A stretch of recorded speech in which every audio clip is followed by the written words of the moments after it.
আসসালামু আলাইকুম। সম্মানিত দর্শকবৃন্দ, কেমন আছেন? আশা করি সকলে ভালোই আছেন। আল্লাহ সকলকে ভালো রাখুক এবং সুস্থ রাখুক। দেখুন, আমাদের এমন সিচুয়েশন হয় যে আমরা নিজেরা নামাজ পড়ছি এবং মনে হয় যে আমার বন্ধুটা যে নামাজ পড়ছে না তাকেও আমি নামাজের দিকে নিয়ে আসি। আমার বাড়িতে যে ভালো পথে আসছে না তাকে আমি ভালো পথে নিয়ে আসি। এটা হচ্ছে আমরা করে থাকি। আবার অনেকজন দেখবেন এই রকম ভালো পথে নিয়ে আসার সময় সে কড়া ভাষায় তাকে নিয়ে আসে, তার সঙ্গে খারাপ ব্যবহার করে, এই রকম ব্যবহার করে তাকে নিয়ে আসে। তাকে বলে, তুই নামাজ পড়ছিস না, তুই জাহান্নামে যাবি, তুই সারাক্ষণ মদ খাচ্ছিস, তোর যে কি অবস্থা হবে মৃত্যুর পরে। তো এই রকম বিভিন্ন ধরনের পদ্ধতিতে মানুষকে সদুপদেশ দিতে থাকে, তাকে ভালো রাস্তায় আনতে থাকে। তো আপনারা সবাই জানেন যে এত মানুষ সদুপদেশ দিচ্ছে, নামাজের দিকে আহ্বান করছে, ভালো পথের দিকে ডাকছে মানুষকে, কিন্তু কত মানুষ ভালো পথে আসছে?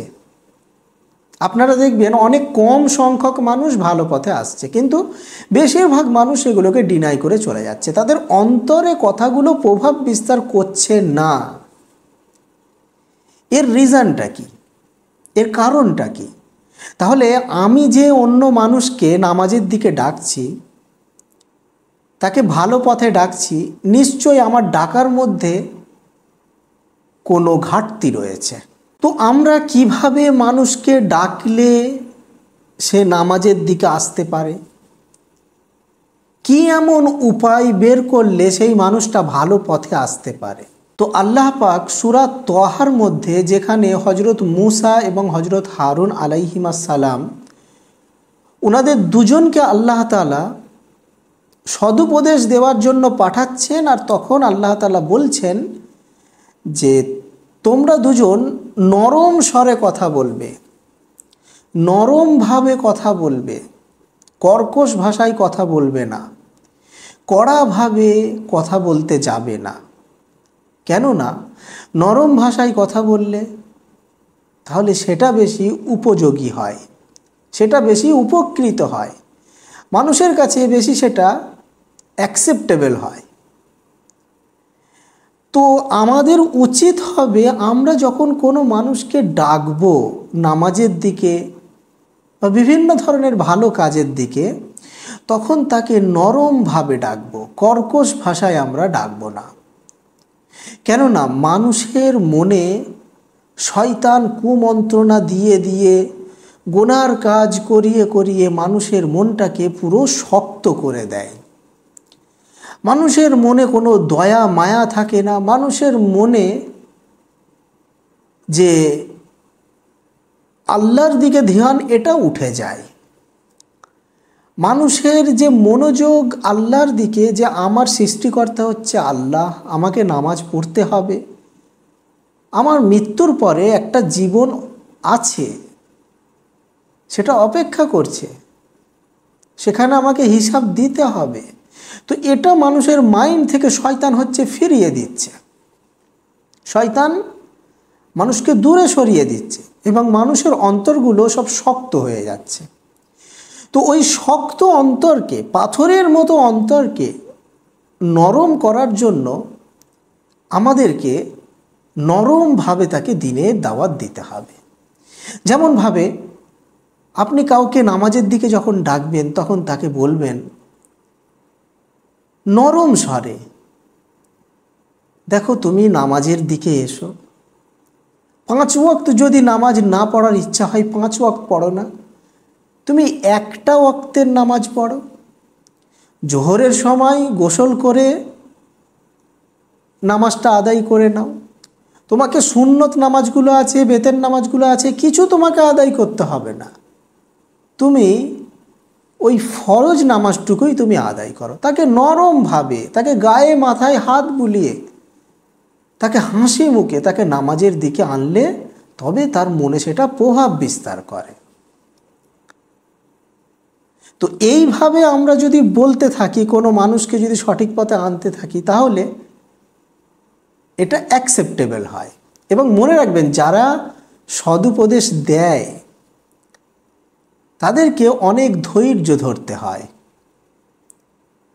কেননা আপনি যাকে উপদেশ করছেন সে হয়তো খুব কড়া মেজাজের মানুষ হতে পারে, তার অন্তর হয়তো অনেক শক্ত, সে হয়তো আপনার সঙ্গে এমনভাবে বিহেভ করবে, সে আপনার সঙ্গে এমনভাবে কথাবার্তা বলবে, আপনার মনে সেটা আঘাত লাগতে পারে।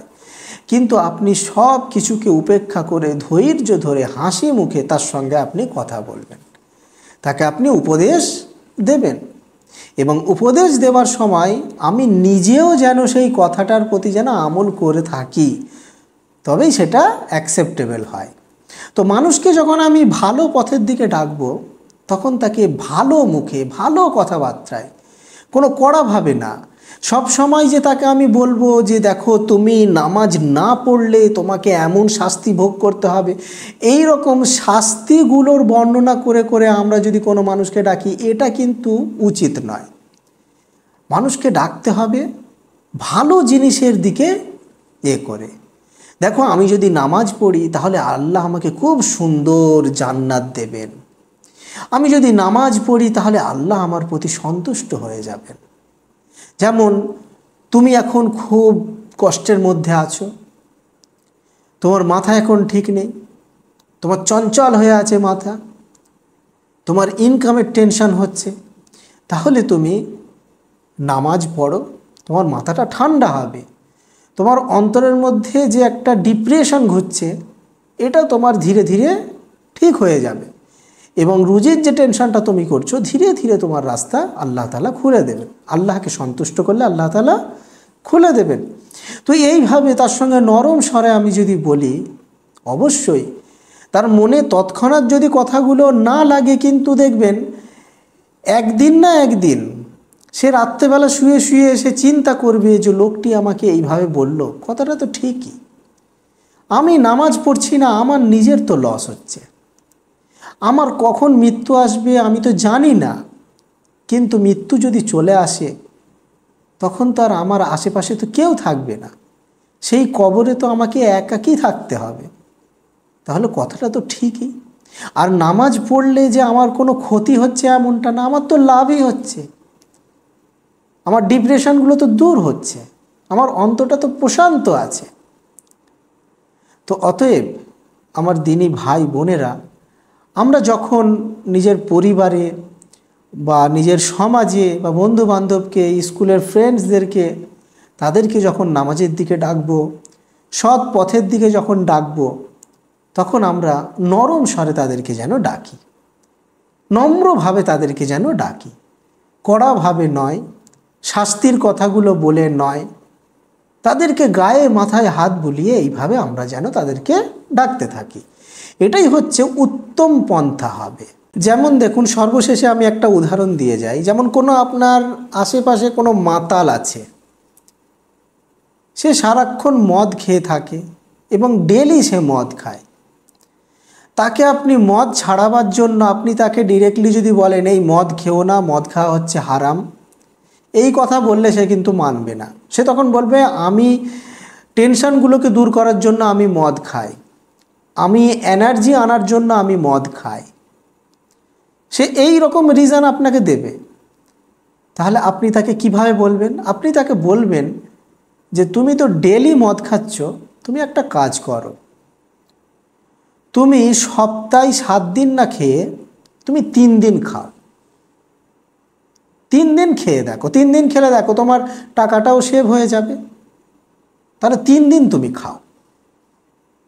যখন সে 3 দিন খাচ্ছে, তখন তাকে আপনি বললেন যে তুমি একটা ভালো কাজ করবে, তোমার এই যে টেনশান, যার জন্য তুমি মদটা খাচ্ছ নিজেকে রিল্যাক্স করার জন্য, নিজের মাইন্ডটাকে ঠিক করার জন্য, তুমি একটু নামাজ পড়ো। এই নামাজটা পড়লে কি হবে, তোমাকে একটু রিল্যাক্স মতো ফিল হবে এবং তোমার মাইন্ডটা ঠিকঠাক থাকবে।